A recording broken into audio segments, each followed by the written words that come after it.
Quando o paciente recebe alta após a cirurgia de pedra na vesícula, precisa ficar muito tempo no hospital ou eu consigo ir embora para casa logo depois? Fica aí, ser humano, que eu vou te explicar.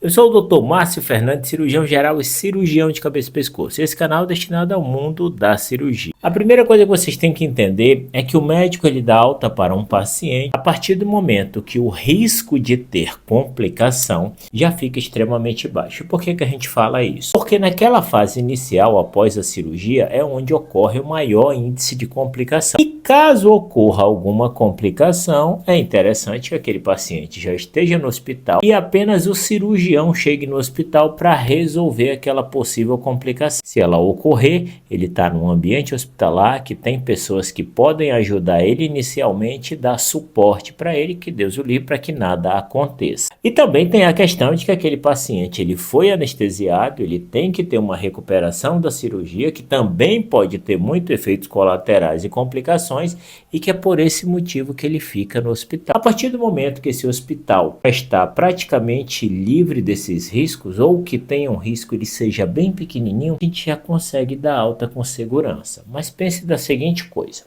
se eu tenho um paciente que ele fez uma cirurgia de pedra na vesícula por vídeo, cirurgia tranquila, vesícula toda bonitinha, sem processo inflamatório, não teve sangramento, aquela cirurgia maravilhosa, dos sonhos, por que eu vou deixar esse paciente vários dias no hospital se eu sei que a chance de acontecer alguma coisa com aquele paciente é praticamente inexistente? Então aquele paciente ele vai terminar a sua cirurgia, vai se recuperar da anestesia, ele acordando bem, ele se alimentando, ele não vomitando, ele não passando mal, ele é um paciente que pode receber alta 12 horas depois da sua cirurgia com muita tranquilidade, porque não é 12 horas a mais que vai fazer com que esse paciente não tenha nenhum tipo de complicação. Agora, se a gente vai olhar para um paciente que faz uma cirurgia de pedra na vesícula, e aí a gente já pensa que a cirurgia de pedra na vesícula envolve um corte grande debaixo da costela, o corte de algumas camadas de músculo que a gente tem que costurar novamente, e que essa ferida operatória aumenta a dor nessa região. Se aumenta a dor quando o paciente respira, essa dor ocorre, por quê? Porque quando respira,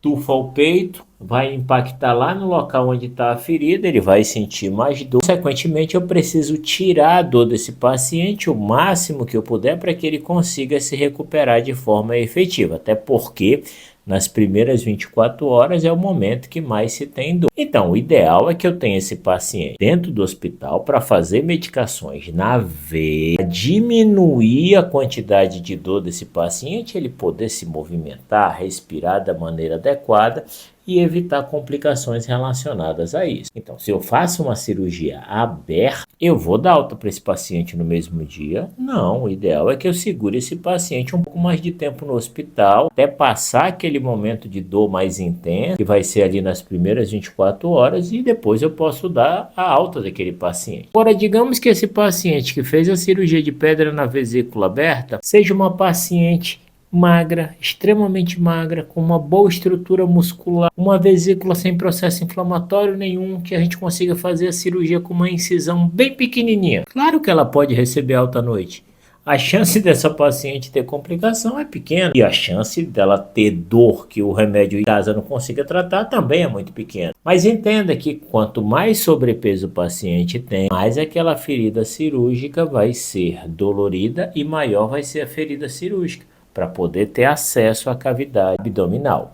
Passando aqui para atrapalhar o seu vídeo, porque eu tenho um comunicado importante para você que tem pedra na vesícula. Eu criei um manual digital do paciente com pedra na vesícula, que fala desde o momento do diagnóstico, aqueles pacientes que precisam ou não operar, a forma que devem comer, com cardápio, tipos de alimento, o protocolo de internação, a cirurgia, assim como se recuperar no pós-operatório. Até curativo você vai aprender a fazer. Tudo organizado de forma sequencial. Se for útil para você, dá uma olhada no link aí abaixo. Bom vídeo. Uma outra questão, pessoal, é quando a gente faz uma cirurgia que tem complicação. Vou dar um exemplo. A gente faz uma cirurgia de pedra na vesícula e lá dentro a gente percebe que tinha um processo inflamatório intenso e a vesícula estava grudada no intestino, e quando a gente desgrudou teve uma perfuração do intestino, que é algo que pode acontecer quando tem esse tipo de complicação. O intestino perfurou Eu fui lá, eu tive que costurar aquele intestino, corrigir aquele intestino. E aquele intestino na recuperação, aquele ponto pode abrir. A alça intestinal, a tripa pode se abrir, o conteúdo da tripa cair dentro da barriga, que é um tipo de complicação. Eu vou acabar de operar esse paciente e já sair dando alta? Não, porque ele precisa ser observado um pouco mais. Porque esse tipo de situação, quando ocorre, são vesículas extremamente inflamadas, muitas vezes com processo infeccioso grande, que a gente precisa fazer antibiótico no pós-operatório. Então não é um paciente que eu vou operar de manhã e liberar à tarde, porque eu sei que existe risco de complicação. Então o momento da alta está muito atrelado ao tipo de cirurgia que a gente vai fazer, pessoal, e ao perfil biológico desse paciente. Alguns pacientes vão ser muito mais favoráveis a gente liberar ele para cá de forma mais precoce, de forma mais recente, e outros pacientes não. A gente não vai liberar por uma questão de segurança. E entendendo, pessoal, que quando o paciente ele recebe alta do hospital, ele não deixou de ser um paciente que corre risco de ter algum tipo de complicação e de que possa precisar voltar para o hospital de forma urgente para tratar algum tipo de complicação. Quando a gente dá alta é porque a gente reconhece que as complicações mais comuns e mais graves ocorrem naquele período inicial e depois a gente consegue liberar com tranquilidade. Isso não significa que não possa ocorrer depois do paciente estar em casa. Lembrando que quando é um paciente que ele faz uma cirurgia articular, claro que ele tem que ter o contato do médico, isso é o mínimo, ele teve um contrato direto com o médico.